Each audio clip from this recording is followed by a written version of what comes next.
Hey, how's it going? I'm Bismaya. Welcome to Soul Mango Pickle. അപ്പോൾ ഞാൻ ഇന്ന് ഇവിടെ ഒരു അടിപൊളി ചിക്കൻ കട്ട്ലറ്റ് റെസിപ്പി ആയിട്ടാണ് വന്നിരിക്കുന്നത്.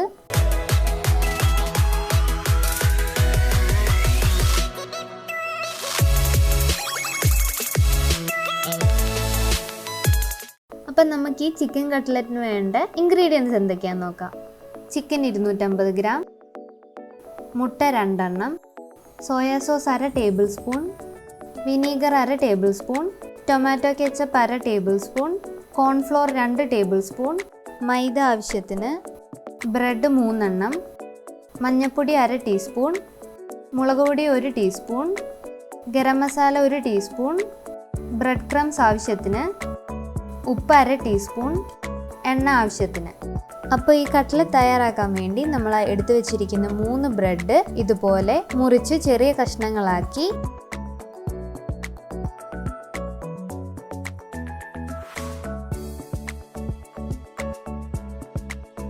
നമുക്ക് മിക്സിയിലേക്ക് ഇട്ട് കൊടുക്കാം. എന്നിട്ട് ഇത് നമുക്ക് നല്ലോണം ഒന്ന് അടിച്ചെടുക്കാം. അങ്ങനെ ഞാൻ ഇവിടെ നല്ലോണം ബ്രെഡ് പൊടിച്ചെടുത്തിട്ടുണ്ട്.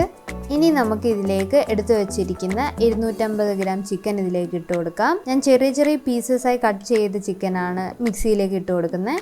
ഇനി നമുക്കിതൊന്ന് നല്ലോണം അരച്ചെടുക്കാം. അങ്ങനെ ചിക്കനും ബ്രെഡും നല്ലോണം ഇവിടെ അരഞ്ഞു വന്നിട്ടുണ്ട്. ഇനി നമുക്കിതിലേക്ക് 2 ടേബിൾ സ്പൂൺ കോൺഫ്ലോർ ആഡ് ചെയ്ത് കൊടുക്കാം.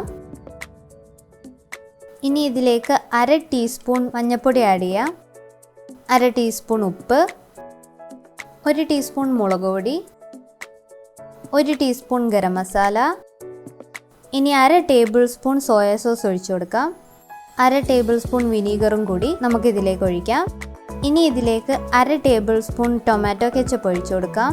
1 ടേബിൾ സ്പൂൺ എണ്ണയും കൂടെ ഒഴിച്ച് നമുക്കിതെല്ലാം കൂടെ നല്ലോണം ഒന്ന് അടിച്ചെടുക്കാം. അങ്ങനെ ഞാൻ ഇവിടെ എല്ലാം നല്ലോണം അടിച്ചെടുത്തിട്ടുണ്ട്. ഇനി നമുക്ക് ഈ അരപ്പ് കൗണ്ടർ ടോപ്പിലേക്ക് ഇടാം. എന്നിട്ട് ഇതുപോലൊന്ന് പ്രസ് ചെയ്ത് കൊടുക്കാം.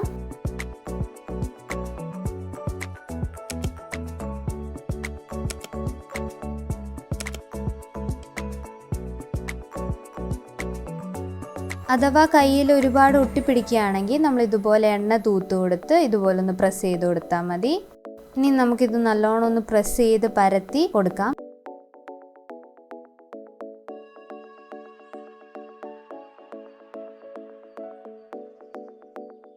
അങ്ങനെ ഞാനിവിടെ നല്ലോണം എല്ലാം പ്രസ് ചെയ്ത് വെച്ചിട്ടുണ്ട്. ഇനി നമുക്കിത് ഓരോന്നായി കട്ട് ചെയ്യാം. കട്ട് ചെയ്യുമ്പോൾ വളരെ സൂക്ഷിച്ച് കട്ട് ചെയ്യണം, പൊടിഞ്ഞു പോകാൻ ചാൻസ് ഉണ്ട്.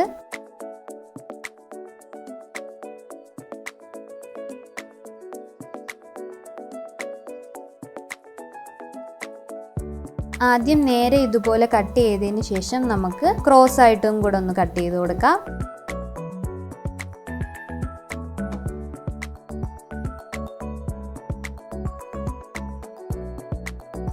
ഇനി നമുക്ക് ഓരോരോ പീസ് വേറൊരു പ്ലേറ്റിലേക്ക് മാറ്റാം. അഥവാ നമ്മൾ എടുക്കുമ്പോൾ ഷേപ്പ് പോവുകയാണെങ്കിൽ ഇതുപോലെ അറ്റം ഇങ്ങനെ ഒന്ന് പ്രസ് ചെയ്ത് കൊടുത്താൽ മതി. അങ്ങനെ ആ ഒരു ബോക്സ് ഷേപ്പിൽ പ്രസ് ചെയ്ത് കൊടുത്താൽ മതി. ഇനി നമുക്ക് ഓരോ പീസും ഇതുപോലെ മൈദമാവി മുക്കി എന്നിട്ട് മുട്ടയിൽ മുക്കി ബ്രെഡ് ക്രംസിൽ ഇതുപോലെ കോട്ട് ചെയ്തെടുക്കാം. അങ്ങനെ എല്ലാ പീസും നമുക്ക് ഇതുപോലെ ചെയ്തെടുക്കാം. ആദ്യം മൈദമാവി മുക്കി, പിന്നെ മുട്ടയും മുക്കി, പിന്നെ ബ്രെഡ് ക്രംസിലൊന്ന് കോട്ട് ചെയ്തെടുക്കണം. അങ്ങനെ ഞാൻ എല്ലാ പീസും ഇതുപോലെ ബ്രെഡ് ക്രംസിൽ കോട്ട് ചെയ്തെടുത്തിട്ടുണ്ട്. ഇനി നമുക്കിത് വറുത്തെടുക്കാം. ഇനി ഒരു പാൻ ചൂടാക്കാൻ വെച്ച് അതിലേക്ക് നമ്മുടെ കട്ട്ലറ്റ് വറുത്തെടുക്കാൻ ആവശ്യമായിട്ടുള്ള എണ്ണ ഒഴിച്ചു കൊടുക്കാം. എണ്ണ ചൂടായതിന് ശേഷം നമുക്ക് ഓരോ പീസും ഇതുപോലെ എണ്ണയിലേക്ക് ഇട്ട് കൊടുക്കാം. അങ്ങനെ നമ്മുടെ കട്ട്ലറ്റ് ഒരു ഗോൾഡൻ ബ്രൗൺ കളറായി വന്നിട്ടുണ്ട്, നല്ലോണം വെന്തിട്ടുണ്ട്. ഇനി നമുക്കിത് സെർവ് ചെയ്യാം. അങ്ങനെ നമ്മുടെ ചിക്കൻ കട്ട്ലറ്റ് ഇവിടെ റെഡി ആയിരിക്കുകയാണ്. ഇത് നമ്മുടെ ഇപ്പോഴത്തെ മലയാളികളുടെ ഇഷ്ടതാരമായ മയോണൈസും കെച്ചപ്പിൻ്റെ അകത്തും ഡിപ്പ് ചെയ്ത് കഴിച്ച അടിപൊളി ടേസ്റ്റ് ആണ്. അപ്പോൾ എല്ലാവരും ഇതൊന്ന് ട്രൈ ചെയ്ത് നോക്കിയിട്ട് തീർച്ചയായും കമൻറ്റ് അറിയിക്കണം.